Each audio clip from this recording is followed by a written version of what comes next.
Both continental crust are too buoyant to subduce. They keep on colliding. They keep on colliding का मतलब क्या? When they keep on colliding, they will be continuously inducing the compressional stress. अब यहां पर आपको दो तीन चीजें समझनी है, डायग्राम के बेसिस पर समझा रहे हैं. Notice it and notice it carefully. Here comes my most conventional diagram when it comes to plate tectonic theory. Planet Earth is divided into 7 major tectonic plates. I'm not concerned with all of them right now. So I just zoom it out on this part. I'm right now concerned with Indian plate have buckled up with Eurasian plate. Indian plate buckling up with Eurasian plate have resulted into development of young fold cordilleras. ये single arc जो मुझे दिखाई दे रहा है at the convergence of Eurasian and Indian plate, ये single arc नहीं है. आप फटाफट से अपने सामने मैप ऑफ एशिया खोलिए. हम इस ओवर राइटिंग को तो क्लीन कर दे रहे हैं. मैप ऑफ एशिया खोल लो अपने सामने. फिजिकल मैप चाहिए, ठीक है. जो ड्रॉ कर रहे हैं उसको थोड़ा ध्यान से देखते जाना. इसी पर ही ड्रॉ करेंगे ताकि आपको क्लैरिटी के साथ दिखाई दे. एकदम नदर्न टिप ऑफ इंडिया, एकदम नॉर्थ ऑफ इंडिया पे पहुंच जाओगे तो you will easily notice Pamirs. Pamir से ये जा रहा है आपका कुनलुन शान, ये जा रहा है आपका Himalayas. Are you noticing it? सिर्फ नोटिस करते जाओ, कुछ नहीं करना. हिमालयास के बाद ऐसा सिंटैक्सिकल बेल्ट आएगा और ये म्यांमार में आपको मिल गया अराकन योमा. ये जो आर्क वेस्ट की तरफ जा रहा है इसमें भी एनलार्ज कर रहे हैं. एक आर्क जो बिल्कुल ऐसे गया, इसको तो आप नोटिस करो, पाकिस्तान में इसका नाम है सुलेमान रेंज. ये जो आर्क जा रहा है आपका टुवर्ड्स कंपैरेटिवली नॉर्थ, इसको हमने यहीं पर बकल अप करना पड़ेगा. इसको आप क्या बोलते हैं? इसको आप बोलते हैं हिंदू कुश. नदर्न पाकिस्तान से होते हुए पूरा अफगानिस्तान में दिखाई दे रहा है. और इसके आगे भी बढ़ जाओ आप, ईरान में आपको एल्ब्रस दिखाई दे रहा है, टर्की में आपको जागरोज माउंटेन दिखाई दे रहा है. सब क्या है? यंगफोल्ड माउंटेन. अभी नहीं जा रहे हो, अब यहां देखो. Indian plate buckling up with Eurasian plate with Tethys Sea in between have resulted into multiple folding. इस मल्टीपल फोल्डिंग से क्या बना? अभी एक और इलाबोरेट डायग्राम बनाएंगे. इस मल्टीपल फोल्डिंग से क्या बना? कॉर्डिलेरास. इस कॉर्डिलेरास का सबसे ओल्डेस्ट, अब थोड़ा ध्यान से सुनना, कुछ मत लिखना, कुनलुन शान is young fold mountain of China. अब मैप पे देखो, हमने डायग्राम पर भी आर्क बना दिया इसको, देखा? तिब्बतन प्लाट्यू का नदन बाउंड्री है वो, ठीक. कुनलुन शान is young fold mountain. It is oldest young fold mountain. सबसे पहले बना. उसके बाद क्या बना? उसके बाद बना हिमालयास. बट क्या हिमालयास सिर्फ हिमालयास है? नहीं. अभी के लिए map of world Asia, Kunlun शान, हिमालयास, काम खत्म. बट हम तो मैप ऑफ इंडिया की बात कर रहे हैं. तो मैप ऑफ इंडिया की बात करोगे तो क्या करोगे? क्लीन कर दिया. मैप ऑफ इंडिया की बात कर रहे हो तो करोगे कि ट्रांस हिमालयास, सॉरी बंदी कर दिया इसको, क्या बनेगा? क्या ट्रांस हिमालयास, फिर बनेगा ये मेरा ट्रांस हिमालयास बनेगा, फिर मेरा हिमाद्री बनेगा, फिर मेरा हिमाचल बनेगा, फिर मेरा शिवालिक बनेगा. कहने का मतलब क्या? डायग्रामेटिकली शो कर रहे हैं. अब इसमें मत देखो, इसको थोड़ा और जूम कर दे. छोड़ो, बोर्ड पर बनाते हैं, यहां क्यों जूम करें? ये पेज पर आंसर फ्रेम करेंगे तो दूसरे पेज पर बना दे रहे. ये मेरा कुनलुन शान दी पामीर, ये मेरा कुनलुन शान, ये मेरा हिमालयास. ऐसे बना दिया ना.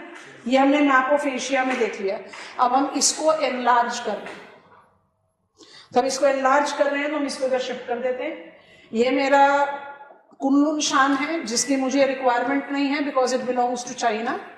और ये मेरा हिमालयास है. हम हिमालयास को एनलार्ज कर रहे हैं. It actually stands for what? It actually stands for this. पूरा आर्क नहीं डेवलप कर रहे, बस आपको फ्रेम बता रहे. Karakoram, Ladakh, Zanskar, Himadri, Himachal Shivalik, Karakoram, Ladakh,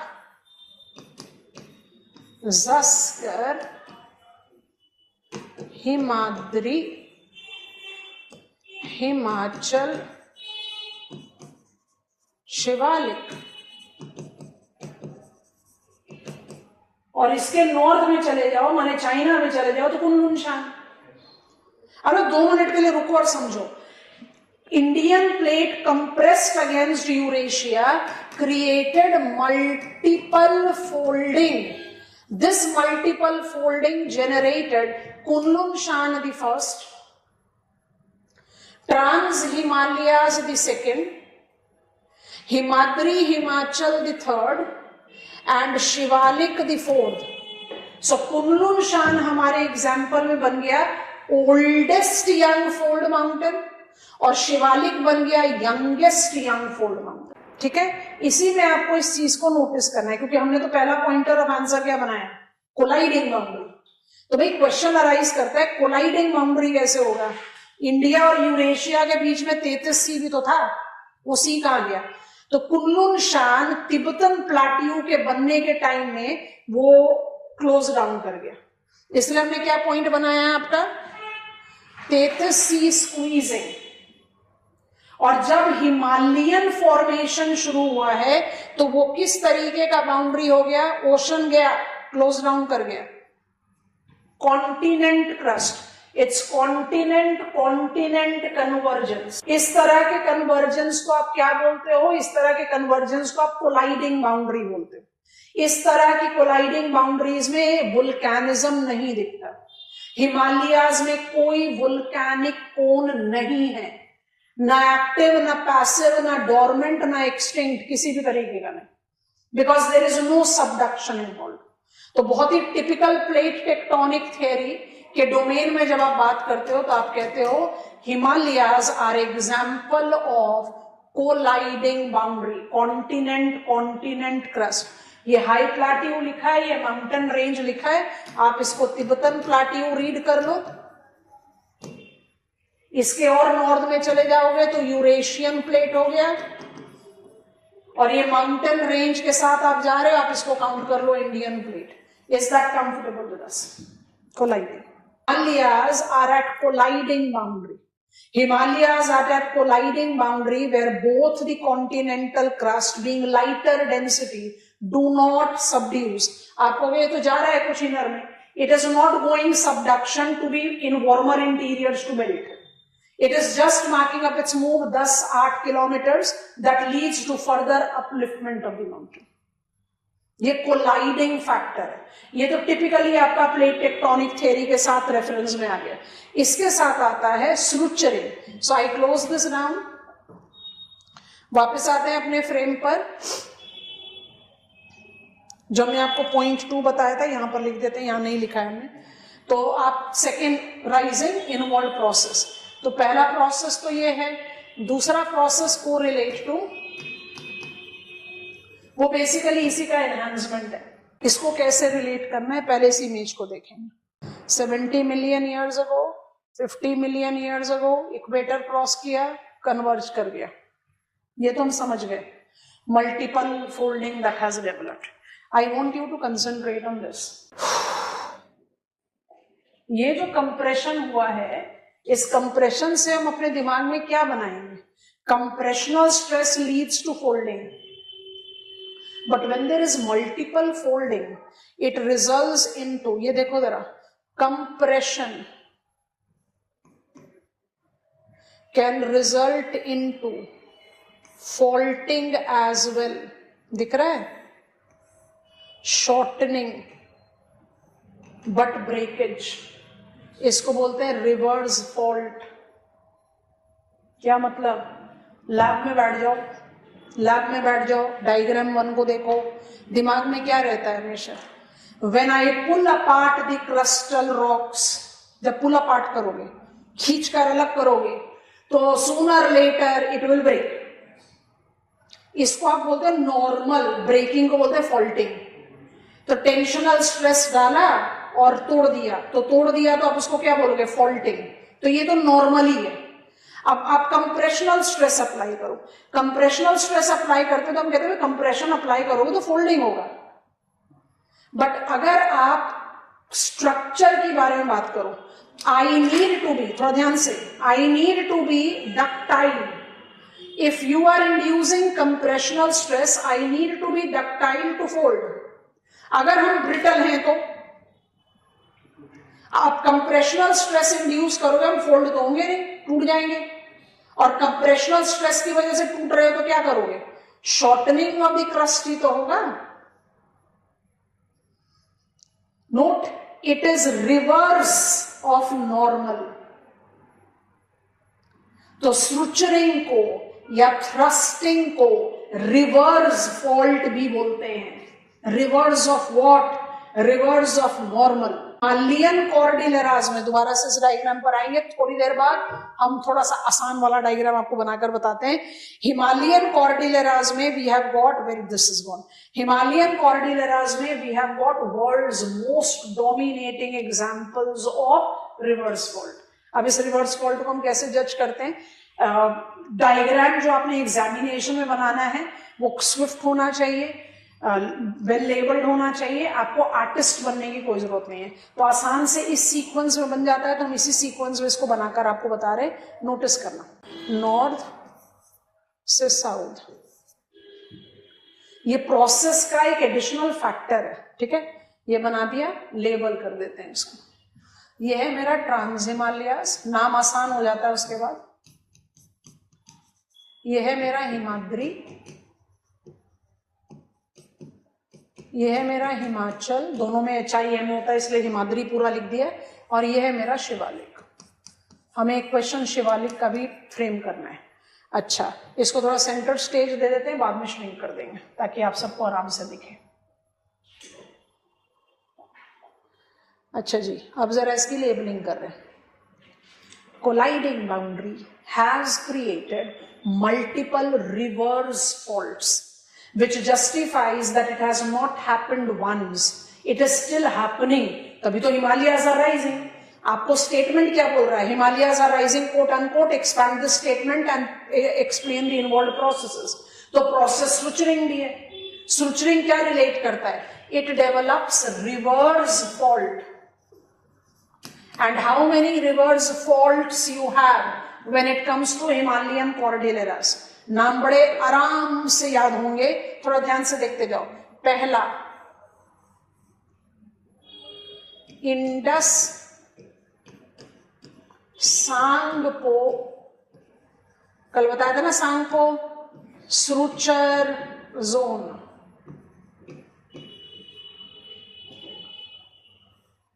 trans Himalayan fault, यहां लिख देते, main central thrust, main boundary fault and Himalayan frontal fault. बहुत मुश्किल नाम है, बिल्कुल नहीं, इससे आसान कुछ हो ही नहीं सकता। कैसे नाम याद रखेंगे अभी बता रहे हैं। डायग्राम बना लो, शेड मॉडल आंसर में हमने डायग्राम नहीं बनाया, डायग्राम आप लोग खुद बनाओगे। बनाते बनाते ही आप you will come at par with making it, आसान होगा बनाना। Himalayas are still rising. What is the process involved? It is structuring. How many structures evidence we have? We have at least 5 reverse fault. In reverse fault के नाम बड़े relative हैं, बहुत आराम से याद होंगे। इमेजिन करो, हमने कल भी आपको ये डायग्राम बनाकर बताया था। ये मेरा ट्रांस हिमालयाज है, नॉर्थ साउथ देख रहे हैं, मेरा ट्रांस हिमालयाज है। ट्रांस हिमालयाज के नॉर्थ में आपको तिब्बतन प्लाट्यू पड़ेगा। तिब्बतन प्लाट्यू में कौन सी 2 नदियां मिल रही हैं, इंडस एंड सांगपो। तो नाम क्या आ गया, Indus Tsangpo suture zone. Trans Himalayas से आप नेक्स्ट आओगे तो ये आपकी हिमाद्री आ रही है। तो ट्रांस हिमालयाज और हिमाद्री के बीच के फॉल्ट का क्या नाम है, ट्रांस हिमालयन फॉल्ट। अब हिमाद्री को पकड़ो, Himadri is between trans Himalayan fault and main central thrust. अब ये मेन सेंट्रल थ्रस्ट क्यों है भाई, 5 थ्रस्ट हैं, जिसका सेंट्रल है ये, हो गया नाम आसान। I hope you are getting it. अच्छा, हिमाद्री का नॉर्थ साउथ एक्सटेंशन क्या हुआ? It is between trans Himalayan fault and main central thrust. Himachal का क्या होगा? Main central thrust and main boundary fault. आप बोलोगे मेन बाउंड्री क्यों बोल रहे हैं? क्योंकि अभी थोड़ी देर पहले हमने बोला, ज्यादा इंसिस्ट नहीं किया पर बोला, पहले फेज में बना कुनलुन शान, दूसरे फेज में बना ट्रांस हिमालयाज, तीसरे फेज में बना हिमाद्री हिमाचल साथ में। तो जो मेन हिमालयाज है वो क्या है? हिमाद्री हिमाचल। तो हिमाचल और शिवालिक के बीच की बाउंड्री क्या कहलाएगी? Main boundary fault. हो गया काम आसान। और शिवालिक कहां ओपन कर रहा है? प्लेन्स। शिवालिक के बाद तो कोई माउंटेन है नहीं, तो हिमालयाज वहां खत्म हो रहा है, खत्म हो रहा है तो फ्रंट हो गया, Himalayan frontal fault. This structuring justifies the development of compressional stress and reverse faults continuously since last 15 million years। क्योंकि हम हिमालयास की बात कर रहे हैं, कुनलुन शान की नहीं बात कर रहे। अगर कुनलुन शान की बात करें तो 70 मिलियन ईयर से पकड़ लो। It is developing what? Rise of Himalayas. क्योंकि कंप्रेशनल स्ट्रेच होगा तभी तो स्ट्रक्चरिंग चलते जा रही है ना। और तीसरी चीज क्या पिकअप करनी है? श्रिंक कर रहे हैं। Involve process number 3। Involve process number 3, isostasy. One of the most hype topic है आपके जियोमॉर्फोलॉजी का, बट बहुत आसान टॉपिक है। आइसोस्टेसी की टेक्निकलिटीज में भी हम ना भी जाए तो एक सिंपल सा लॉजिक है। अगर अपलिफ्टमेंट और डाउन कटिंग वाला सिंपल लॉजिक चल रहा होता तो हिमालयाज का जो एलिवेशन है वो अपने आप को इतना सस्टेन नहीं कर पाता। Isostatic rebouncing is an additional process number 3 which is justifying that Himalayas are rising। अब इसका लॉजिक क्या है? डायग्राम के बेस पर बना रहे, फिर इसको सेंटर स्टेज दे रहे, क्योंकि क्वेश्चन में लिखा भी हुआ है इलस्ट्रेट, है ना, तो डायग्राम्स की तो नॉलेज होनी चाहिए। Isostasy is the concept of floatage of crust over asthenosphere in gravitational equilibrium. और आइसोस्टेसी को आपने सिंपली समझना है दैट आपको अपने क्रस्ट को फ्लोट कराते रहना है। और उस फ्लोट को कराते रहने के लिए क्या करना पड़ेगा? जब आप क्रस्ट को लोड करोगे, जैसे आप ओशियानिक वेसल को लोड करोगे, तो क्या होगा? जैसे एक कार्गो कंटेनर गया, वेसल थोड़ा सा सिंक करेगा, डिस्प्लेस करेगा पानी, ताकि वो फ्लोट कर सके। जैसे ही आप कार्गो को डीलोड करोगे तो वो रीबाउंस करेगा, और रीबाउंस करके अपने आप को फ्लोटेज में मेंटेन करेगा। बस वो वाला लॉजिक अप्लाई करो। हिमालयन बिल्डिंग प्रोसेस में क्या हुआ? हो क्या रहा है? अभी भी हो रहा है, खत्म नहीं हुआ। हिमालयन बिल्डिंग प्रोसेस में हो रहा है कि आप जैसे जैसे अपलिफ्टमेंट दिए जा रहे, जैसे जैसे अपलिफ्टमेंट हो रहा है, इट इज स्टिल राइजिंग। तो आप क्या कर रहे हो? आप क्रस्ट को लोड कर रहे हो। और पिछले 50 मिलियन ईयर से आप ये कर रहे हो। तो इस क्रस्ट को लोड करने के लिए आइसोस्टेटिक रीबैलेंस क्या हुआ? आपने सिंक कर दिया क्रस्ट को। इसी को आप माउंटेन रूट बोलते हो।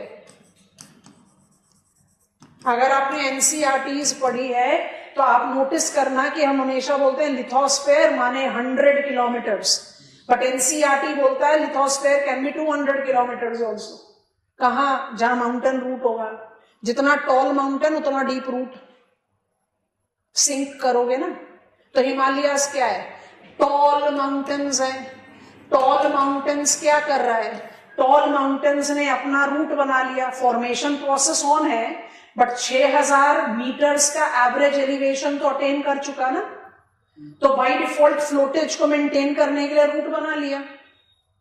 गंगोत्री, मिलाम, पिंडार, इंडस, सांगपो, तिस्ता, गंगा, यमुना, घाघरा, गंडक, कोसी, ये सारी नदियां, सारे ग्लेशियर क्या कर रहे हैं? इसको बार बार इरोड भी तो कर रहे हैं।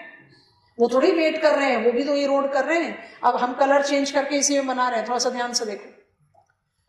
माउंटेन 6000 मीटर्स का एलिवेशन है, इसने अपना रूट बना रखा है, ठीक है। अब इसमें लगातार क्या हो रहा है? इरोजन हो रहा है। इरोजन की वजह से क्या हो रहा है?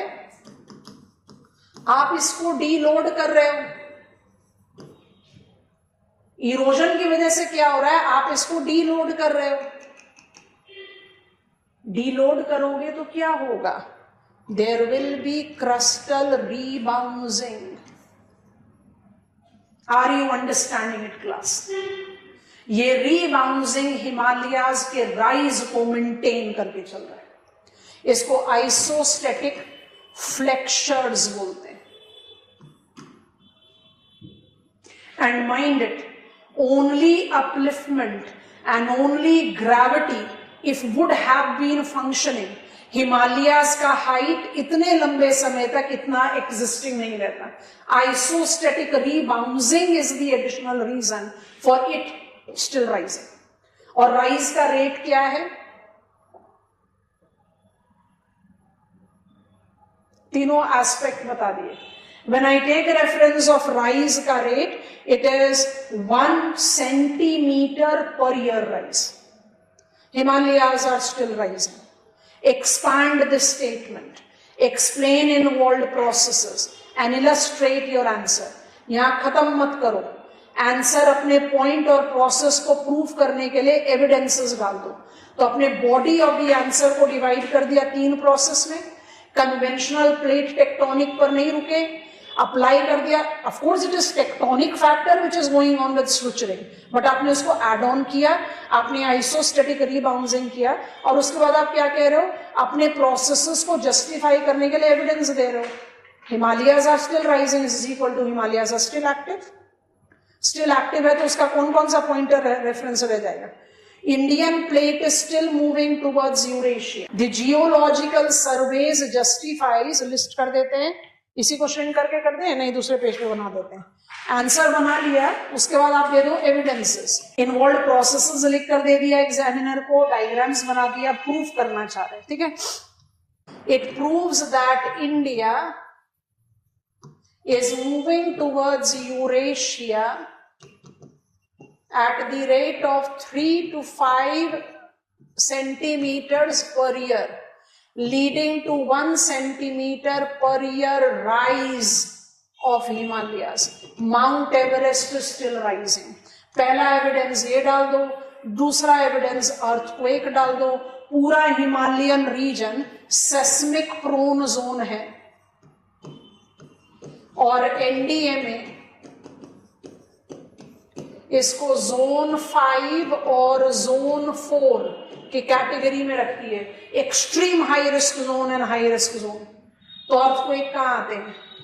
जहां sudden release of deformed energy accumulated in deformed rock है, तो रॉक डिफॉर्मेशन कहां होगा? जहां कंप्रेशनल स्ट्रेस लगातार चलता जा रहा है, तो अर्थक्वेक का रेफरेंस दे सकते हो।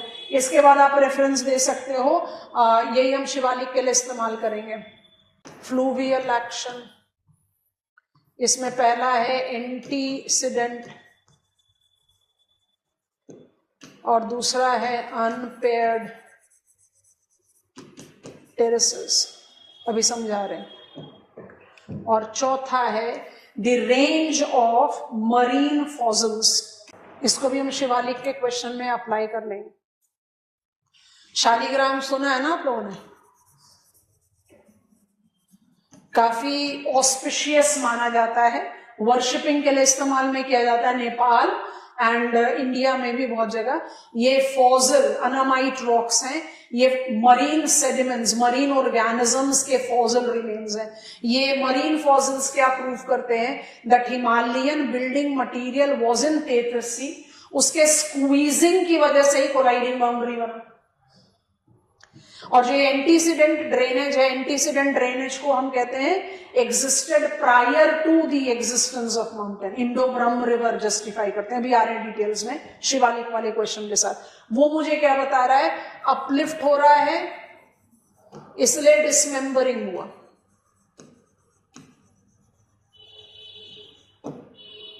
और अनपेयर्ड टेरेसेस उसी का ही एग्जाम्पल है, that there is upliftment, down cutting and further upliftment. बड़ा बार बार अपलिफ्टमेंट हो रही है उसका diagram. It is giving me unpaired terraces, माने नदी ने एक ऐसा फ्लड प्लेन बनाकर रुकी नहीं, उसके साथ और फ्लड प्लेन बना दिया। There is continuous upliftment and down cutting. तो ये आप अपनी एविडेंसेस को अप्लाई कर सकते हो। इस पर कंक्लूड करना है आंसर, इसको छोड़ना नहीं है। इसमें आपको एंटीसीडेंट ज्यादा समझ में नहीं आया तो अभी तो नेक्स्ट क्वेश्चन में थोड़ा सा और समझाने की कोशिश करेंगे।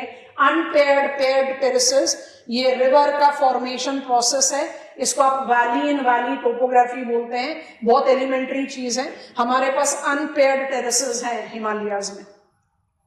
कहने का मतलब क्या है, रिवर ने अपनी ब्रॉड वैली बनाई, अपलिफ्टमेंट दोबारा से हो गया तो रिवर क्या करेगी, दोबारा से डाउन कटिंग शुरू कर देगी। तो रिवर बार बार अनपेयर्ड टेरेसेस बना रही है, इसका क्या मतलब है, अपलिफ्टमेंट होनी तो है, हिमालयाज आर स्टिल राइजिंग।